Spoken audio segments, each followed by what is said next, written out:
à la fois sur le plan national, à la fois sur le plan. La COP 21 étant à l'honneur cette semaine, une conférence a eu lieu au lycée Aimé Césaire avec pour fil conducteur défis énergétiques pour le climat.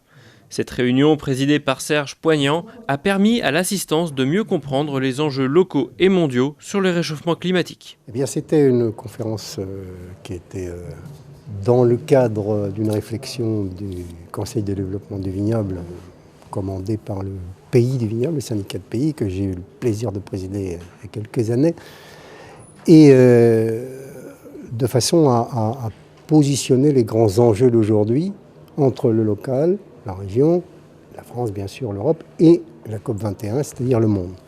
De donner des chiffres, sans trop faire de discussions scientifiques, mais quand même des choses concrètes, qui montrent qu'aujourd'hui, avec les courbes que l'on a, on sait que les 2 degrés seront difficiles à atteindre en limitation d'augmentation de la température, avec des conséquences énormes déjà sur l'élévation de température, donc le niveau des eaux, mais aussi des conséquences énormes sur les délocalisations, les migrations par centaines de millions. Et si c'était 3 degrés, voire plus, la catastrophe serait proche. Donc il faut vraiment tout faire. Nous avons une question de délai, bien sûr, mais nous avons une question d'entente mondiale. Les intérêts des pays développés, des pays en développement et des pays les plus pauvres qui, eux, se développent mais n'ont pas de moyens qu'il faut leur transférer, sont cruciaux. Donc les questions de financement sont essentielles. Donc la recherche est essentielle. Donc j'ai terminé par, bien sûr, la sensibilisation pessimiste, c'est-à-dire attention, on va dans le mur si on ne fait rien, ce serait grave, et je le pense vraiment, pour nos enfants, nos petits-enfants, et générations à suivre bien sûr, mais gardons une note d'optimisme parce que si l'homme a toujours su s'adapter, s'il s'adapte, s'il trouve de nouvelles technologies, si ces technologies rapidement deviennent rentables au sens mondial du terme, on évite une trop grande compétition internationale et on fait en sorte que l'économie trouve son compte, les entreprises trouvent leur compte, eh bien à ce moment-là, on peut agir. Mais il est vraiment temps d'agir parce que déjà, les conséquences sont là et elles vont s'accentuer. Vous parlez d'optimisme, il y a déjà des solutions de trouver en cours? Il y en a, il y a beaucoup de recherches, il y a de nouvelles énergies qui sont pas encore matures, il y aura sans doute des ruptures de technologie, j'en ai abordé certaines. Le problème c'est qu'hier, on avait peut-être qu'hier, quand je dis les siècles passés où on a eu déjà des révolutions technologiques, on avait quelques décennies devant nous. Aujourd'hui c'est quelques années. Le problème est une question de temps, de délai, d'urgence. La population va monter à 10 milliards d'ici 2050. Ce n'est plus la même chose que lorsqu'elle passait de 2 à 3 milliards.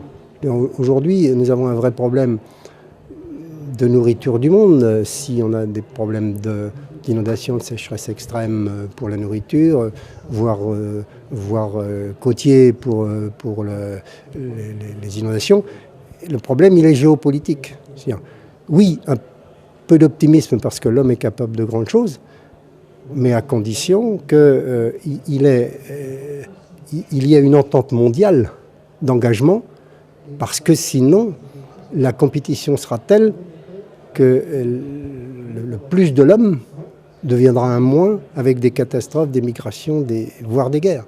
Donc je crois qu'aujourd'hui, il faut que tout le monde en ait conscience et qu'il y ait cet engagement national qui est absolument mondial, qui est absolument fondamental.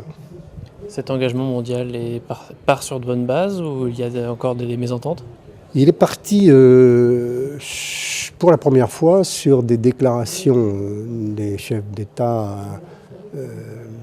pratiquement toute la planète, dont les pays développés, les plus grandes nations, ce qui est positif.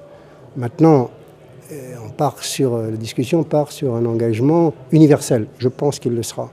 Ou alors il n'y aura pas d'engagement du tout, et là c'est la catastrophe. Il faudra qu'il soit contraignant, j'en suis moins sûr. il faudrait qu'il soit vérifiable. J'en suis encore moins sûr.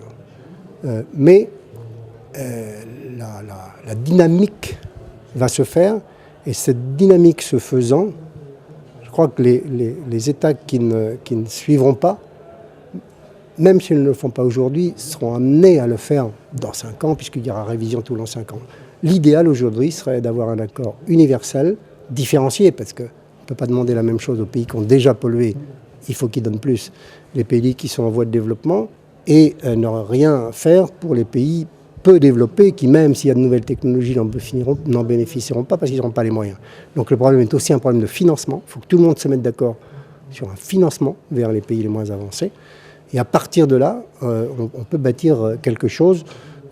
L'idéal encore étant une contrainte pour tout le monde, je suis moins sûr que cet aboutissement soit là. En tout cas, je souhaite vraiment que cette COP aboutisse, parce que c'est un rendez-vous dont on se souviendra tous. Les données présentées par cette conférence sont en effet alarmantes, mais il existe des solutions et les dirigeants mondiaux ont jusqu'au 11 décembre pour négocier et trouver des solutions pour l'avenir de la planète. La France et les